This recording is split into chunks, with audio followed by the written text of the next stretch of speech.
I swear to God, if someone tells me St. George was Turkish in the comments, I am going to lose my mind.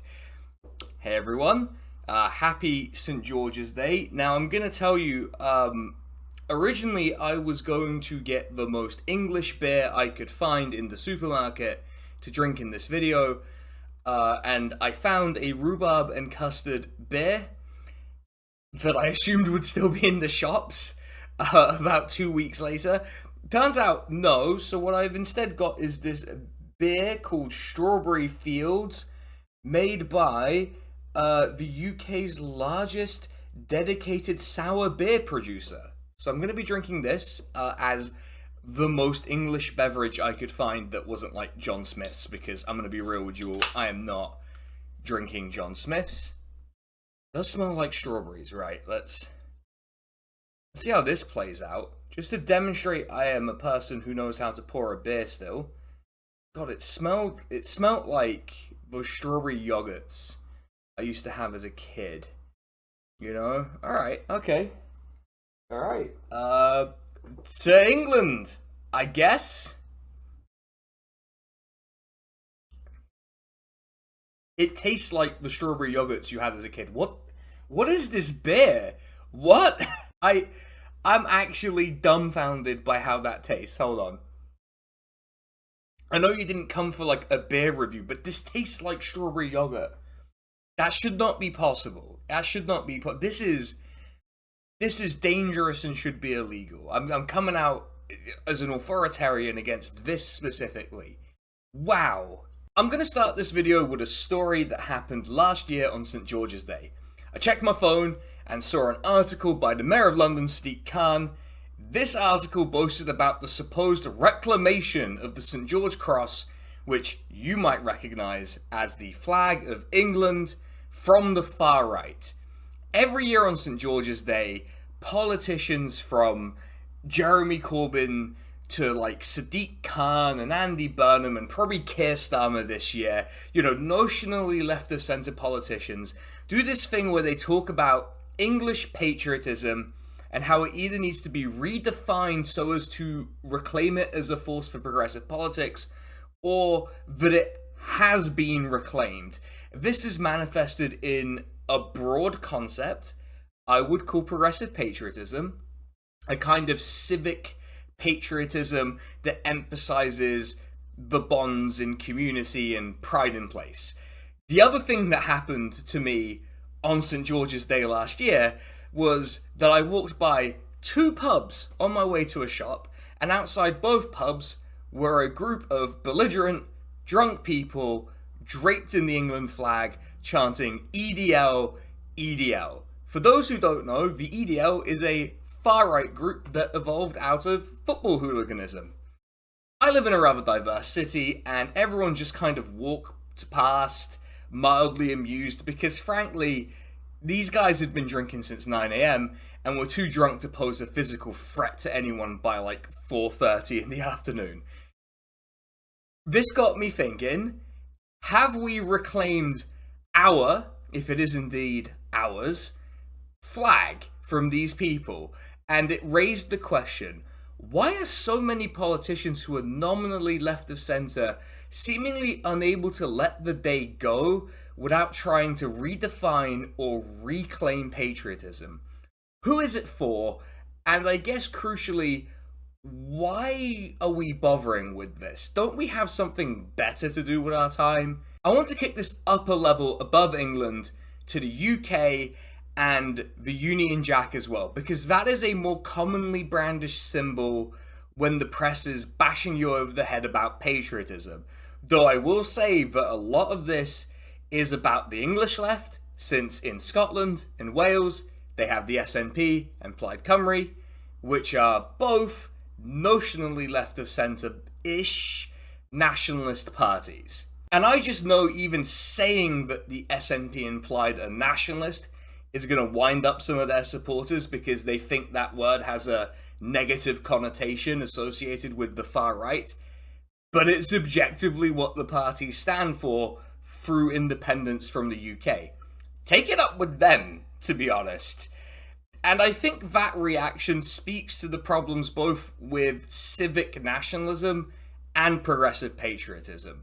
So what is the argument being made when people invoke progressive patriotism? A term that I first heard mentioned in earnest by losing 2020 Labour leadership candidate Rebecca Long-Bailey. My most generous interpretation is that some people in the UK have affection for where they're from, and that they think that feeling can be wielded for progressive ends. Fun idea, but as my story with the drunk guys outside that pub illustrates, no, not really. I'm not saying that you can't have positive feelings or a sense of belonging along those lines. I get a bit like that when England does well at the football.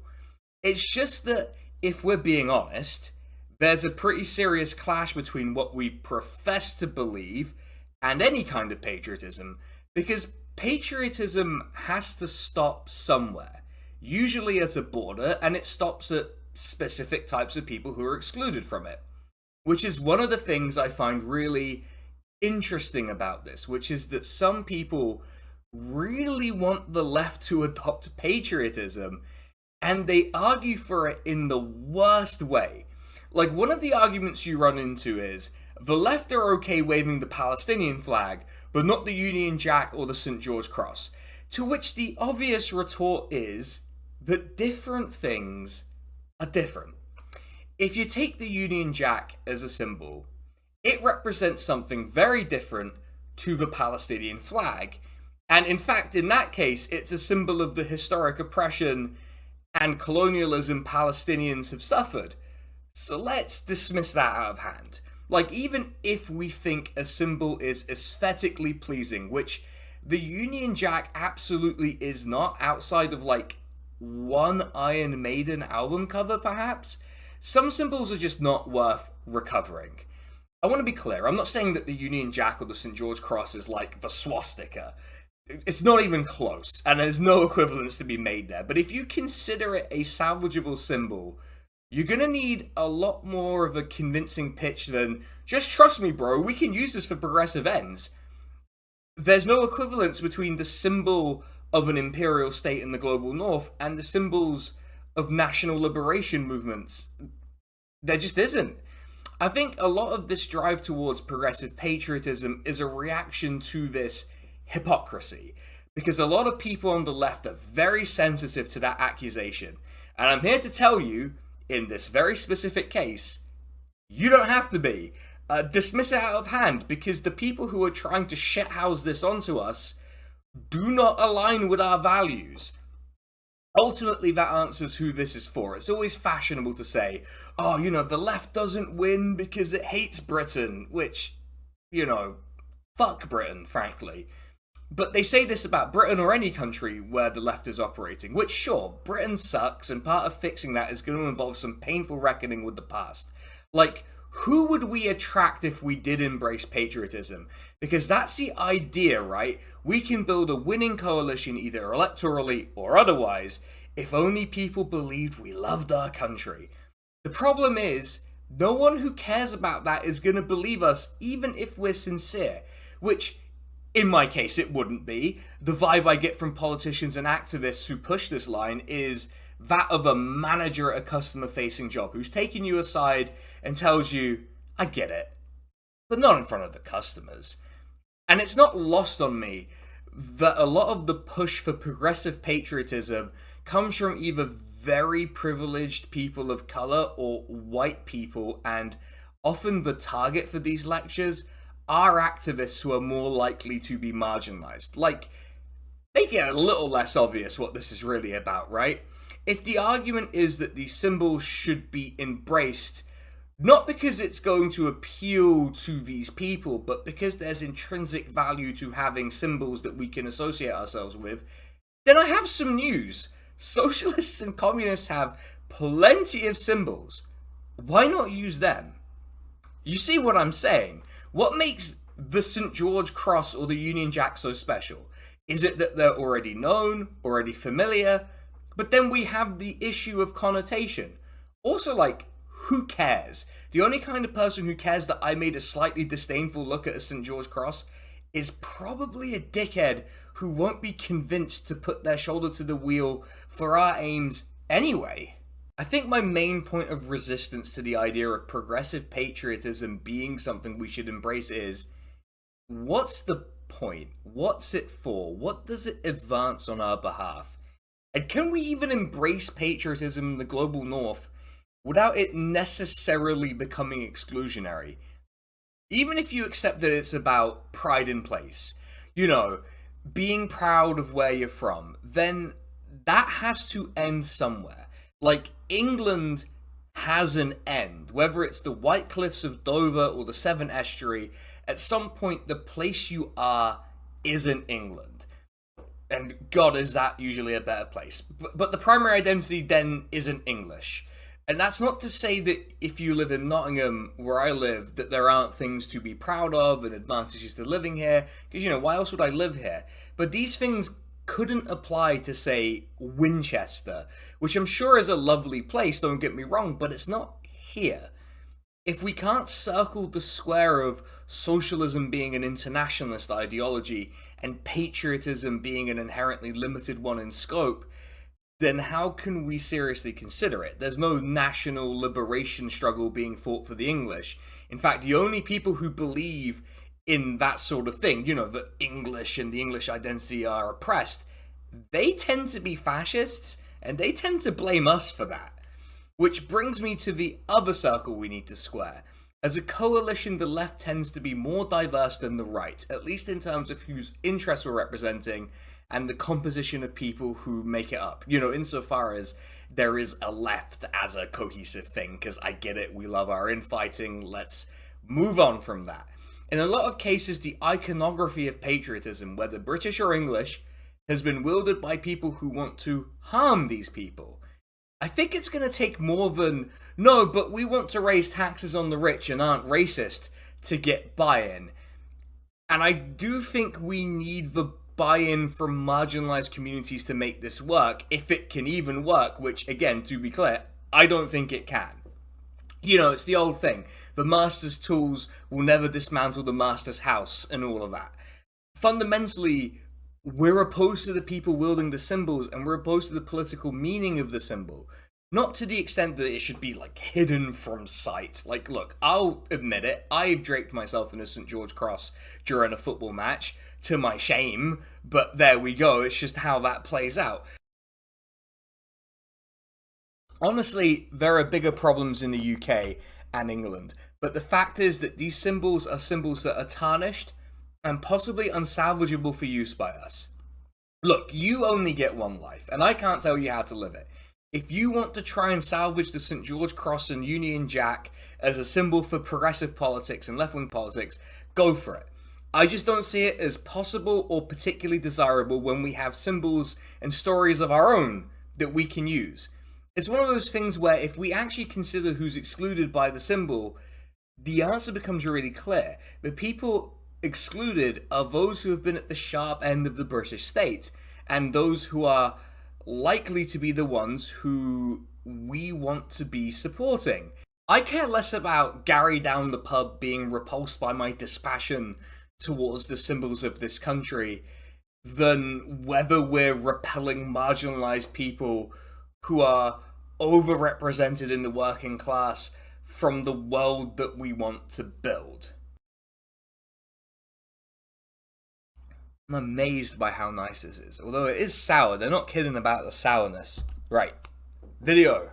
I think that leads me nicely to what we could be doing instead, because I don't think anyone here is coming at this from a place of malice necessarily, but from a desire to advance a set of values. And I don't want to lie to people.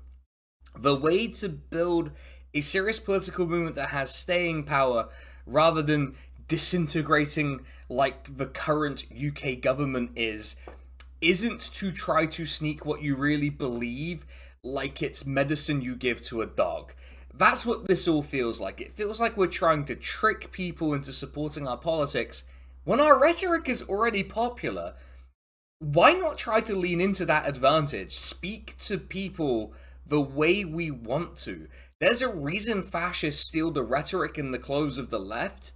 we are onto something, and I don't think we can do the reverse. We can't go, well, the right win and they're patriotic, therefore we need to steal their patriotic clothes. Especially when no one who really cares about patriotism and whether you'll fuck the flag to completion in the town square is going to be a person we can bring on board. Why reach for the impossibly high fruit when we're not even picking the low-hanging fruit? In fact, adopting patriotism, even if we affix progressive to it, like that changes the concept, but whatever. It's more like deliberately discarding all the low-hanging fruit because we can totally get the fruit at the top, and isn't that the sweetest? I want to remind you of what dorks like MAGA communists are. Like this idea of fusing patriotism with socialism and communism in the global north isn't going to go anywhere good, and it's not going to gain any traction. Our national identities aren't oppressed, they aren't under threat in the same way that they are in the global south. And when you consider the question, who thinks Englishness is under threat, which we asked earlier, it becomes clear who occupies that rhetorical space in the UK. Here's a hint. It's not people we should be allying with. Look, I'm a live and let live kind of person, but I think if you're spending this St. George's Day hectoring minorities or lecturing others on how they need to get comfortable with the flag, consider what the flag means and consider what that looks like to the rest of us who actually have our heads on straight. Shut the fuck up about progressive patriotism. Go down to the pub, have a pint, enjoy the weather if it's nice, and reflect on how close we were to getting St. George's Day as a national holiday. Cheers. Again, really good. I'm actually shocked by how much that tastes like strawberry yogurt. Okay, with that, I need to thank my proofreader, who enjoyed the shorter script this time, and Molto, who made the bulk of the thumbnail, which is me slapping that guy. Great fun. If you enjoyed the video, please like, comment, subscribe. Leave a comment, tell me about what you think about this. I'd love to hear from people about what you make about progressive patriotism. Is it good? Is it bad? Is it workable? Am I just misunderstanding it? You know, it's a short video, so it's entirely possible I've just shot from the hip and missed. It happens, but I wanted to get this out of my head and into yours. If you really like the videos, by the way, you can join the Patreon and the YouTube membership programs. You can get the videos a day early. You can vote on the topics of videos. You will get at least one video early a month. I think I already mentioned that, probably. But, you know, it's worth repeating. And you can suggest topics to me at the top tier on Patreon.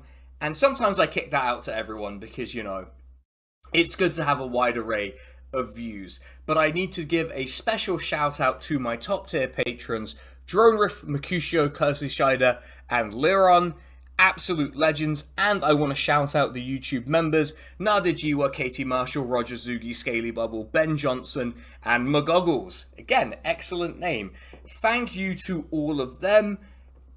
Yeah, happy St. George's Day, everyone. I hope it's a good one. I hope you don't encounter people who are chanting EDL, EDL outside a pub. And I will catch you on the next video. Incidentally, if you made it this far, hopefully the video that I released earlier this month has been re-released and has passed the copyright censors. If not, I'm going to be probably very sad about it. But, well, that's just how the cookie crumbles on youtube.com, everyone. Cheers. I'm going to enjoy the strawberry beer and get to work editing this. Catch you next time.